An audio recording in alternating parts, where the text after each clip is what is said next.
Now, using our 3 steps, let's break this down. This question is asking for priority statements for the key problem, taking phenelzine. So before looking at the options, you're just thinking phenelzine is an antidepressant, and we never mix with St. John's wort or any other antidepressants because it's an MAOI. We don't mix MAOIs with other antidepressants. So the memory trick we use is MAOI. M for massive hypertension risk.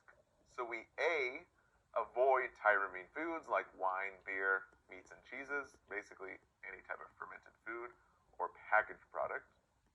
And O is for other antidepressants we never mix. And then I is increased suicide risk. So the solutions we're looking for are remarks by the patient that can result in the worst potential outcome here. So option number 1 is incorrect because, guys, yes, nausea is expected side effect of the medication. Now, option 2 is correct here. We avoid tyramine foods with this medication. So wine, beer, cheeses, and etc. Huge risk for hypertension. Now, option 3 is also correct. The medication can increase suicidal ideations. So we assess if the patient's still feeling depressed. Always frequent assessment. And option number 4 really is true for any antidepressant. So it's correct. St. John's wort, we stay away. Huge risk for serotonin syndrome. And then lastly, option number 5 is incorrect because, yes, low tyramine foods should be avoided to avoid that hypertension risk. Okay, that wraps it up. For more details and test tips, please see...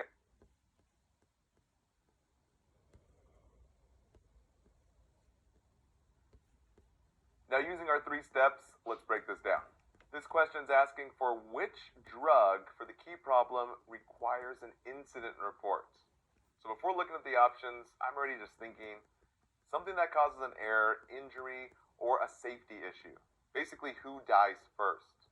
Now, for psychiatric, I'm thinking mixing an SSRI with a St. John's wort, or even mixing an MAOI with any other antidepressant. So the solution we're looking for is any medication administration that should not have been done here. So option number 1 is incorrect. The key word here is drug is held. So the chemo drug can cause cardiac toxicity and heart failure. And ejection fraction is low because normal is 55 to 70%. That's technically normal. Now, option number 2 is correct. We never mix an MAOI with any other antidepressant. So MAOI and SSRI in this case could cause serotonin syndrome. Now, option 3 is incorrect. The key word here again is the drug is held. So the medication causes vasoconstriction, which increases the blood pressure further. So option 3 is good. It's incorrect. Now, option 4 is correct, guys, because critically low potassium. Remember, normal is between 3.5 and 5.0. So this medication will decrease that potassium further. So remember, lactulose, we think lactulose, or lactulose, we think lactulose. Loose bowels, then we lose ammonia. But we also lose potassium from the body into the potty with lactulose. And lastly, option 5 we have to choose because warfarin, we call warfarin, the INR therapeutic range should be 2 to 3.0 without a mechanical heart valve. So INR of 3.5, guys, this medication, we have increased risk for bleeding. We're technically 0.5 over here. Okay, that wraps it up. For more details and test tips, please see our rationale below.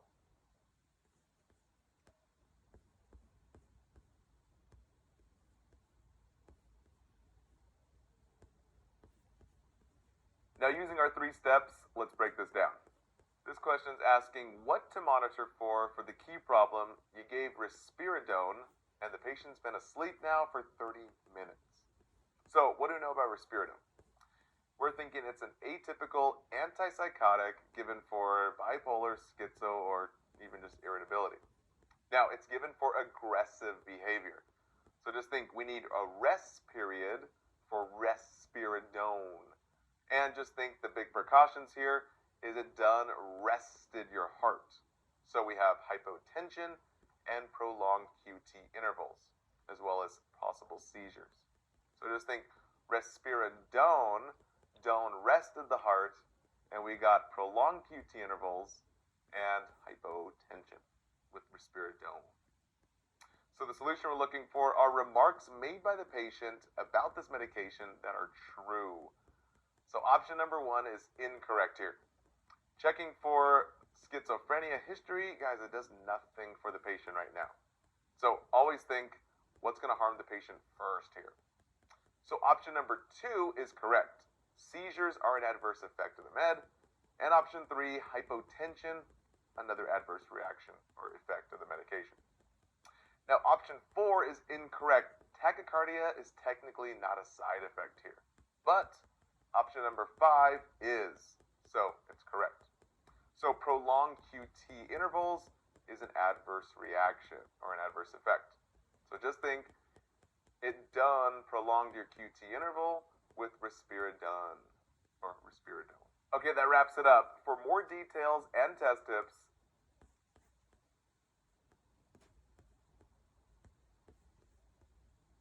now using our 3 steps, let's break this down.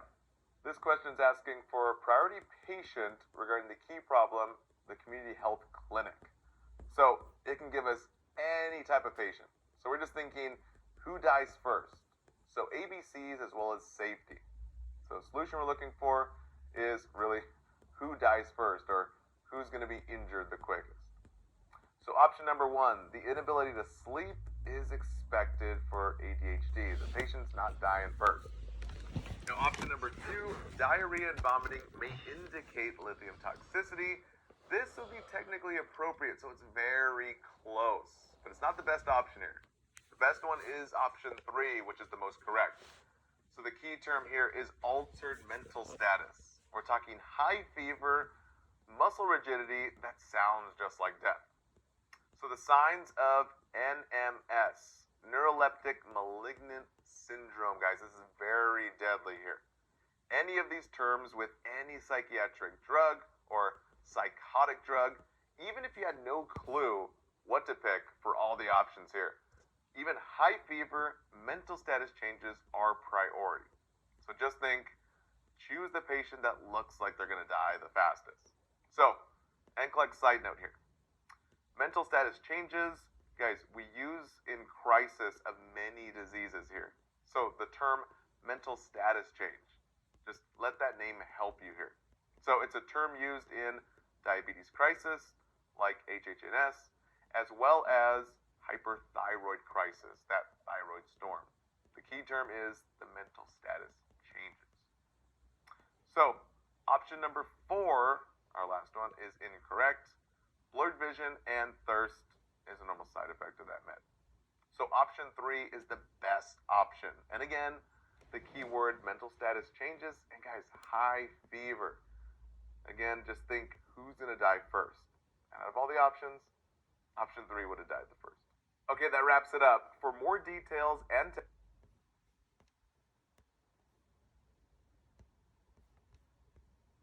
now using our 3 steps, let's break this down. This question is asking how to evaluate the key problem, effectiveness of methylphenidate for a patient with ADHD. The key word here is attention deficit. So before looking at the options, we're looking for any option that helps the patient focus better or helps with the attention deficit. So just remember, meth inside the question or inside the drug is methylphenidate, which is an Adderall mixture. So it really helps patients focus. So again, the solutions we're looking for are findings that indicate the medication is working. So we're talking more attention, more focus to help with this attention deficit.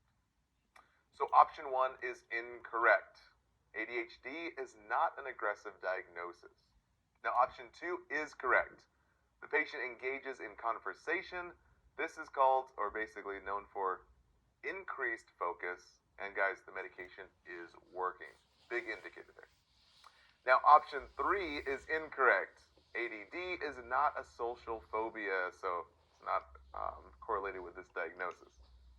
And option 4 is correct here. Increase in focus, the patient pays attention. This indicates that the medication is working. And option number 5 is incorrect. Volunteering doesn't really show more focus or attention to tasks. It just shows that the patient's more willing to volunteer. But really the biggest thing is we're looking for that attention deficit, ways to improve that attention and focus. So option 5 is incorrect. Okay, that wraps it up.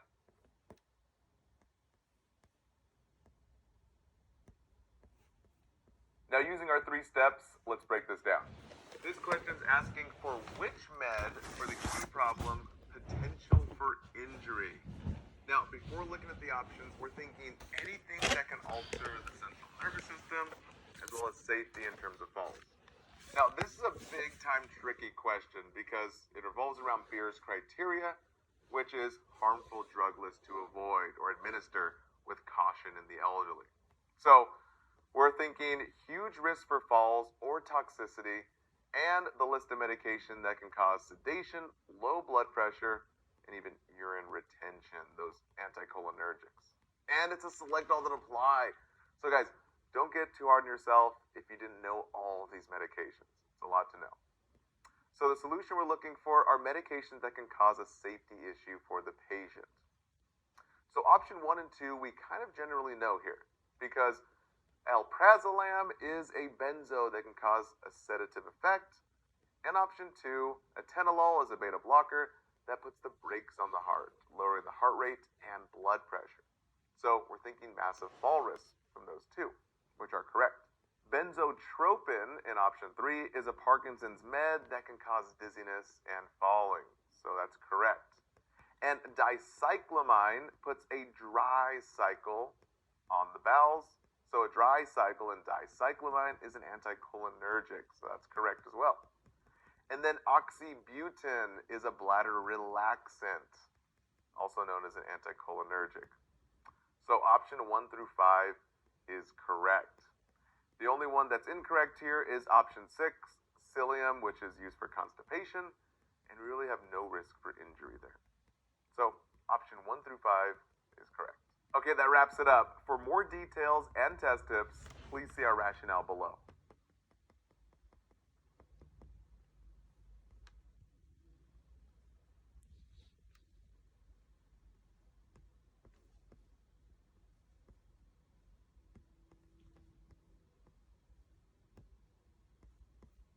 Now, using our 3 steps, let's break this down. This question is asking which indicative behavior for the key problem, trihexyphenidyl, is needed. Whew. All right, guys, before we look at the options, we're thinking it's an anticholinergic that dries the body and given for Parkinson's disease. So this medication works by blocking acetylcholine, which decreases that muscle stiffness and saliva production, as well as sweating. So it improves the patient's ability to walk. So the solution we're looking for is the finding that can be corrected with this medication. Now guys, this question's a really tough one, but even if you didn't know what the medication was, we're looking for something that's being corrected here. So really look for the one that stands out of all the options. So look for something that's abnormal, or basically the one that doesn't fit with all the other options, right?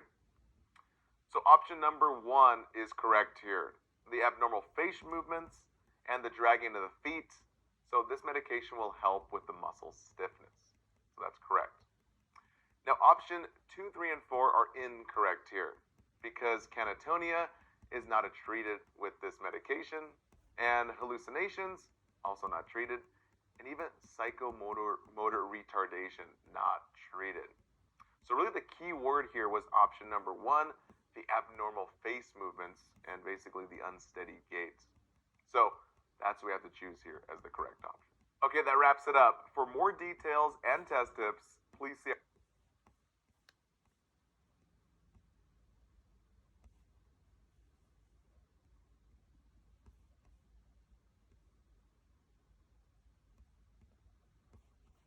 Now using our 3 steps, let's break this down.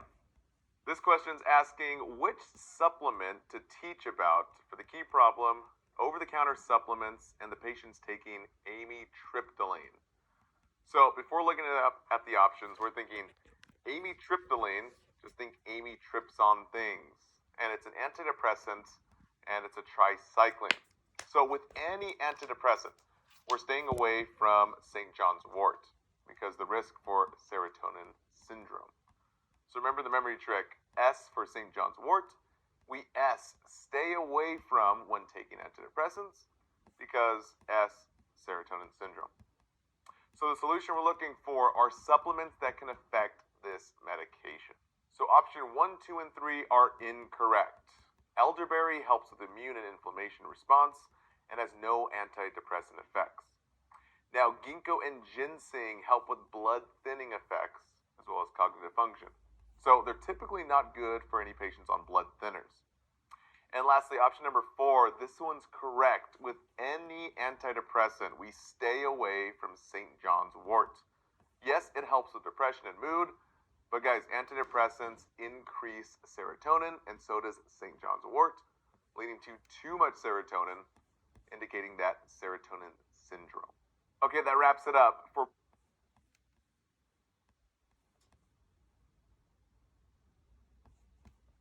Now, using our 3 steps, let's break this down.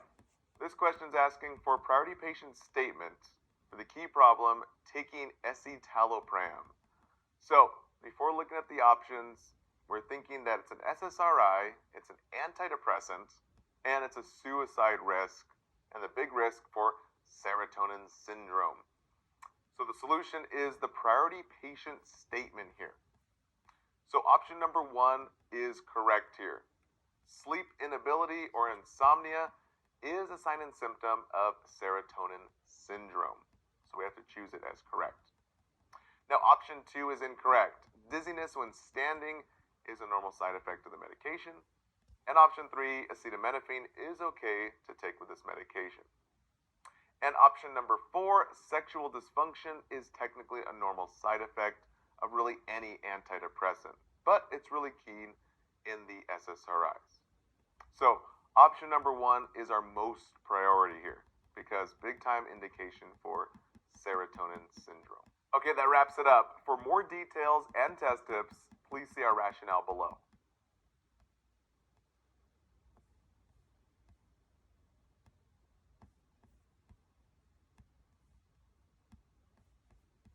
Now, using our 3 steps, let's break this down. This question's asking for a concerning patient statement regarding the key problem, taking lithium. So before looking at the options, you might just be saying to yourself, lithium's given to bipolar patients with a big risk for toxicity. So the memory trick we use here is LITH for lithium. L for levels over 1.5 means toxicity. So the patient needs frequent blood draws. The I in LITH is for increased fluid and sodium. Remember, dehydration and hyponatremia, this low sodium, puts this patient at higher risk for toxicity. And guys, it's really simple. Just think that if you have very concentrated blood, you're going to have more concentration of the medication.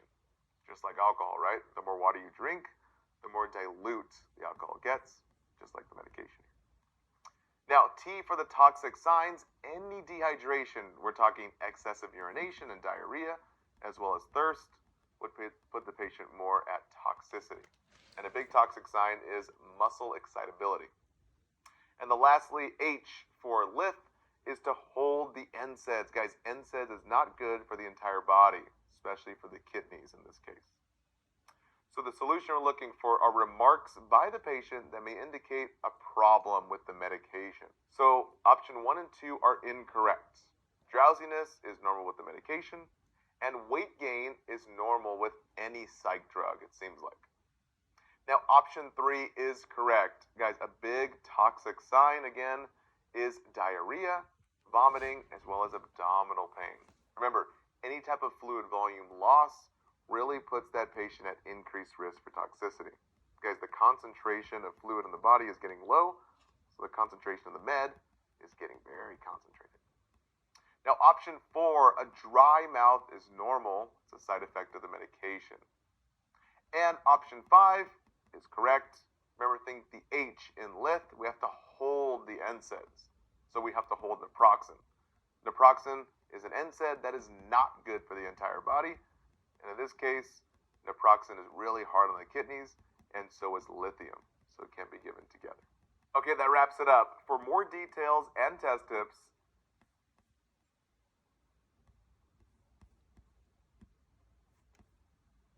now using our 3 steps, let's break this down. This question's asking for important teaching to provide for the key problem, patient taking lithium. So before looking at the options, we're thinking lithium is given to bipolar patients, and toxicity is a big risk. So memory trick we use for lithium is just lith. L for levels over 1.5 means toxicity. So we need frequent blood draws to monitor that therapeutic range. I is for increased fluid and sodium intake. Guys, a huge risk for dehydration and hyponatremia, that low sodium. This puts patients more at risk for toxicity. And then T in lith is T for toxic signs. Any dehydration, we're talking excessive urination, diarrhea, and even thirst, as well as muscle excitability. These are the toxic signs. And then lastly, H is we hold the NSAIDs, because NSAIDs are not good for anybody here. So just remember, holding the NSAIDs puts the patient at better outcomes here. Basically, giving NSAIDs puts the patient more at risk.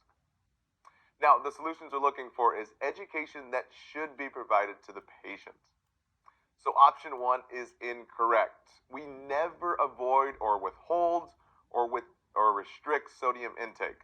We always increase fluid, increase sodium to decrease that risk for toxicity. So we want that patient to be retaining fluid and sodium. Now, option 2 is correct. No NSAIDs. Remember, NSAIDs are not good for anybody and not good for the entire body. So it can lead to lithium toxicity, and it's really hard on the kidneys. Now, option 3, 4, and 5 are correct as well.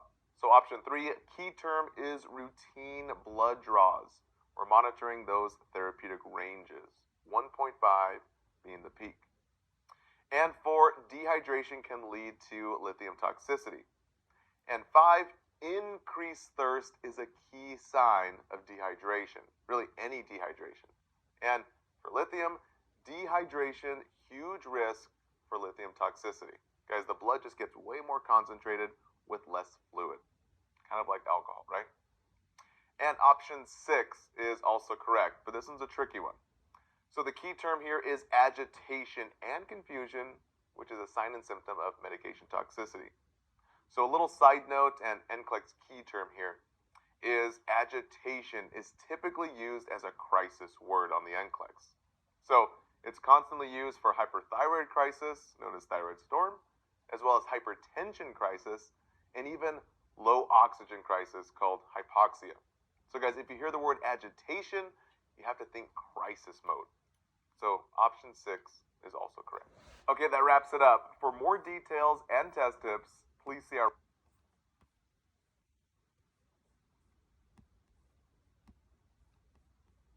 Now, using our 3 steps, let's break this down.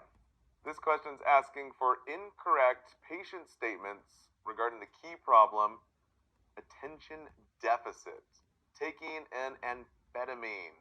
So, dextroamphetamine and attention deficit is our key terms here. So we're already thinking here, this patient needs help with an attention span, right? And they're taking a CNS stimulant, the amphetamine, which is a methamphetamine. So guys, the drug meth is very powerful stimulant, so we want to avoid any energy drinks or any coffee or caffeine. And we take it in the morning, not at night, because it can get the patient going here. So the solution we're looking for are the incorrect remarks or statements. We're looking for the wrong answers here. So option number 1 is incorrect, because water is encouraged over caffeine. Guys, too much stimulation. So we want to avoid those stimulants. Now option 2 is also incorrect. We maintain appointments as a part of the treatment plan. Remember, we're looking for the wrong options here. So option 3, we have to choose. We don't take it at night. Guys, it's a stimulant. The patient won't sleep. Unless you have a big care plan due, then take it at night. I'm just kidding. But now option number 4 is incorrect because it's true. The medication should not be stopped unless ordered. And no abrupt stops here. So remember, we're looking for the wrong option. So option number 3, we have to choose as correct. Okay, that wraps it up. For more details and test tips, please see our rationale below.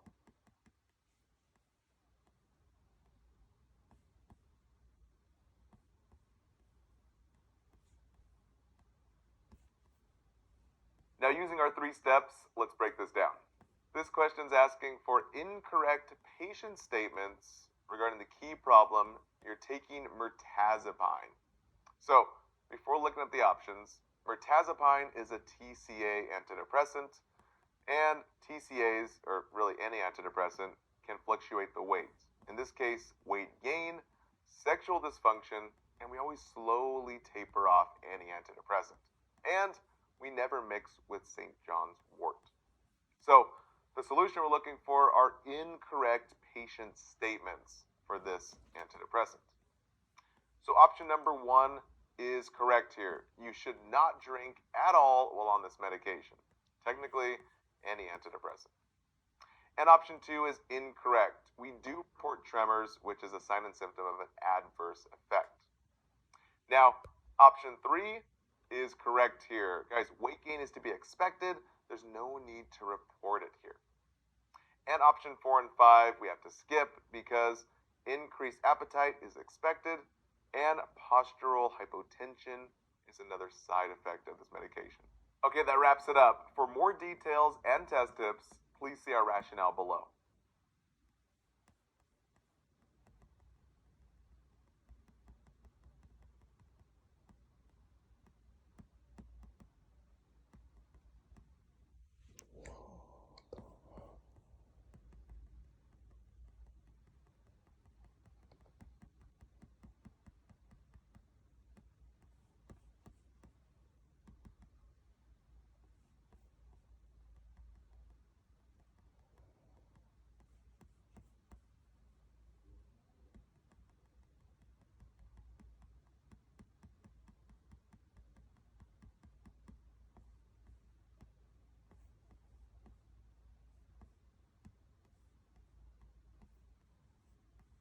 Now, using our 3 steps, let's break this down.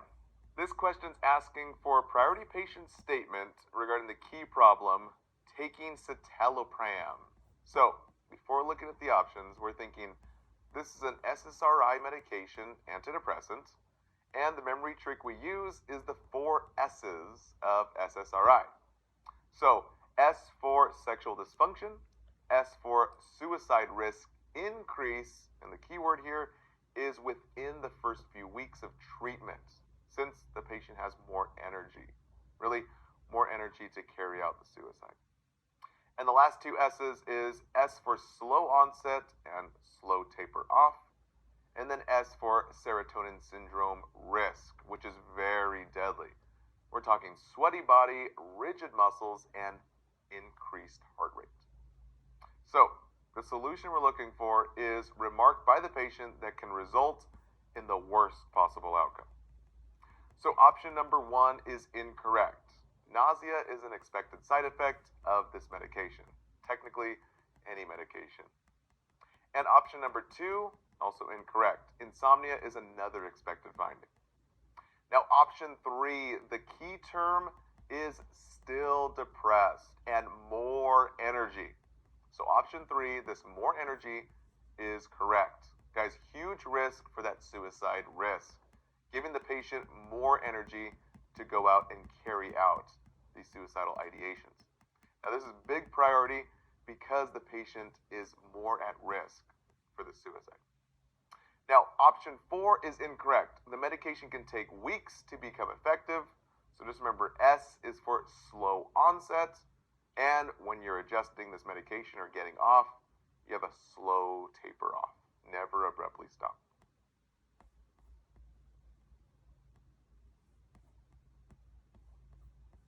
Now, using our 3 steps, let's break this down. This question is asking for possible side effects for the key problem, attention deficit disorder. So the patient's taking a drug ending in amphetamine. So before looking at the options, we're just thinking, guys, if the patient has attention deficit, then we need a drug that's going to help correct that deficit of attention, right? So something that's going to help with attention and focus. So remember, amphetamine is meth, like a methamphetamine, a CNS stimulant. So we're thinking massive stimulation to the brain as well as the heart and the lungs. So the solution we're looking for are side effects that the patient may expect to have here. Now, option number 1 is incorrect. Heart palpitations may occur, but nagging cough is not a side effect here. Now, option 2 is correct. Hypertension is a side effect of any type of medication stimulant here. And option 3 and 4 are incorrect. Insomnia may occur, but growth spurts are not a side effect. And decreased appetite is technically a side effect here. But option 5 and 6, these are the worst side effects here. So restlessness is a side effect of the stimulant, and weight loss is a big side effect of this medication. So technically, any stimulant. Okay, that wraps it up. For more details and test tips, please see our rationale below.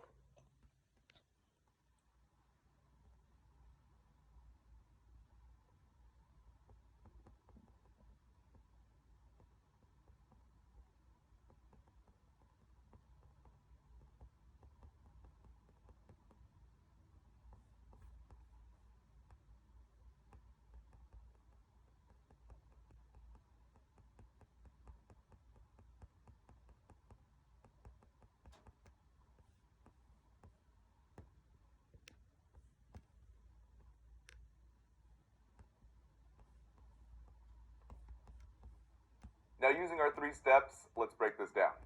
This question is asking for correct patient statements regarding the key problem, taking citalopram. So before looking at the options, you have to remember that citalopram is a SSRI antidepressant. And the memory trick we use is the 4 S's of SSRI. So S for sexual dysfunction, S for suicide risk increased within the first few weeks of starting treatment. And the key term here is more energy. And then the third S is for slow onset and slow taper off the drug if you're coming off of it. And the last S is for serotonin syndrome, which is very deadly. We're talking sweatiness, rigid muscles, and increased heart rate. So before looking at the options, the solution we're looking for are remarks made by the patient that are true regarding the medication. So option number 1 is incorrect. Confusion is not a common side effect. It's technically an adverse effect that we have to report. But option number 2 is correct here. We do not double up on the medication. This can lead to an overdose, really with any medication we take. And specifically with an SSRI, an overdose would mean serotonin syndrome, which is very deadly.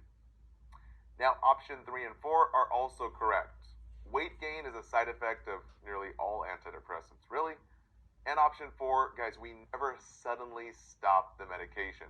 We only do it as ordered, and we slowly taper off SSRIs. Now, option 5 and 6 are incorrect. SSRIs can cause sexual dysfunction, and nearly all antidepressants can do this.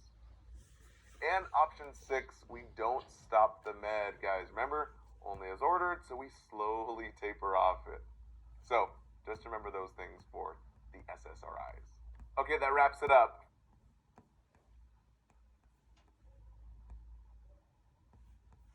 Now, using our 3 steps, let's break this down. This question is asking for a priority assessment regarding the key problem here. Attention deficit disorder. That's the key term there. Now, the patient's taking a drug, even if they didn't give you the drug. We're just thinking attention deficit. Let's help something. Take a drug that helps with the deficit, right, of the attention. So the drug is an amphetamine. So if the patient has attention deficit, we're looking for a drug that's going to help the patient focus. Now, technically, amphetamine is a methamphetamine. which is a CNS stimulant, stimulating the brain, but also stimulating the heart, the cardiovascular system. So the solution we're looking for is priority assessment to check now to prevent the worst potential outcome. So option number 1 is correct here. Increased blood pressure is a side effect of the medication. Guys, it's a CNS stimulant. Now, option number 2 is incorrect, since a GI assessment is okay to do, but it's not priority here. And option 3, also incorrect. Checking the attention span and mood is okay, but really the priority is looking for the adverse effects here. Now, option 4 is correct. Height and weight can be affected, since growth can be stunted due to decreased appetite, leading to weight loss.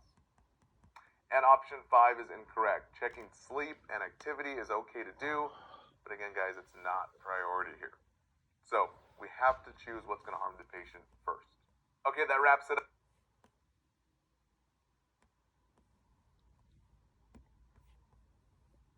Now, using our 3 steps, let's break this down. This question is asking for a priority action of what to do now for the key problem. You're prepping risperidone with the patient with altered mental status. They're a little bit rigid, and the temperature is way high, 101.5. So the first thing you have to think is what's going to kill this patient first. And really, we're thinking NMS, which is life-threatening. So the key term that we're looking for is altered mental status, high fever, and muscle rigidity. Guys, that just sounds like death. So these are all signs and symptoms of NMS, the neuroleptic malignant syndrome. Guys, it's very deadly with any antipsychotic. So even if you had no clue on what was going on here, just look at high fever and mental status changes. We don't give the medication, guys. We have to immediately contact the HCP here. So the solution we're looking for is the best way to save this patient's life, and that would technically be to hold the drug. Now, option number 1 and 2 are incorrect. So a cooling blanket would help the patient, but it doesn't help right now as a priority.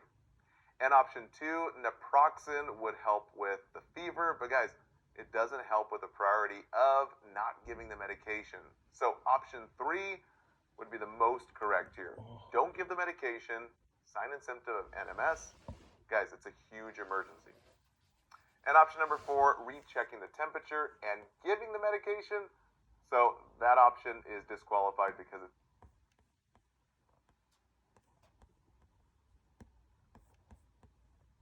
Now, using our 3 steps, let's break this down. This question is asking for correct patient statements regarding the key problem, taking lorazepam.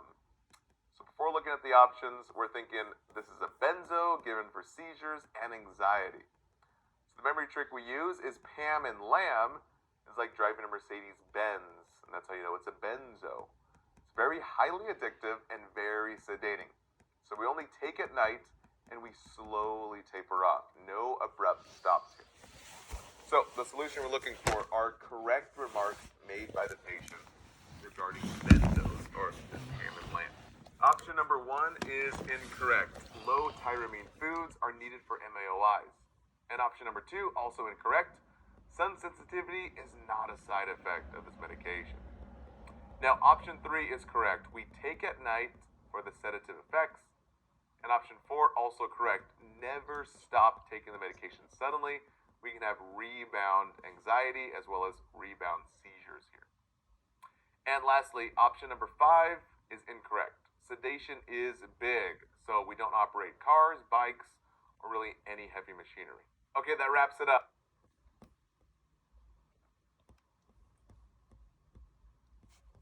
Now, using our 3 steps, let's break this down. This question's asking teaching to include, for the key problem, patient taking trazodone extended release. That's the key term in this question.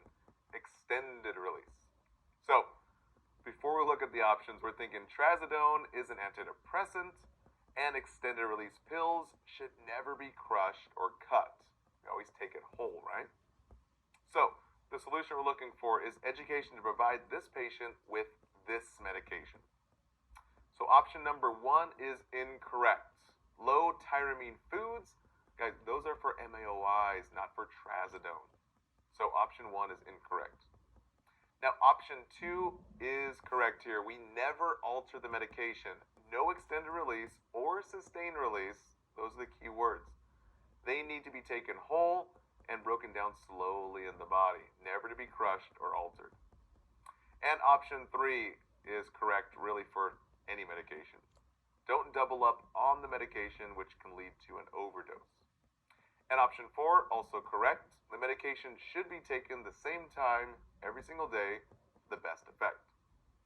And option number 5, also correct here. The medication can have a sedative effect because trazodone kind of puts you in a transidone. And option 6, also correct here. Any mental status changes should be reported. So remember, guys, that little NCLEX side note there. Mental status change usually indicates that the patient is in a crisis mode. So we have to report this mental status change.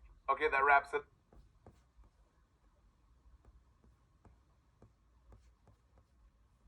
Now, using our 3 steps, let's break this down. This question is asking for a possible side effect for the key problem, fluoxetine. So, we know that this is an SSRI, and it has sexual dysfunction here. So, SSRIs, remember the S for sexual dysfunction. So, the solution we're looking for are common side effects of this medication. So, option number 1 and 2 are incorrect.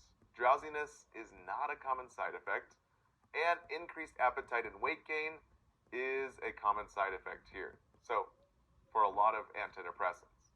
But, really specific for SSRIs, option number 3, the sexual dysfunction, is very common side effect.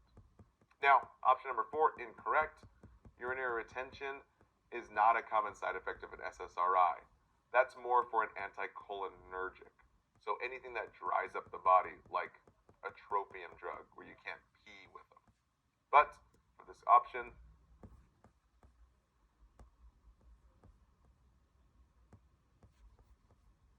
now using our 3 steps, let's break this down. This question's asking for which instructions to give for the key problem changing from amitriptyline to isocarboxanil.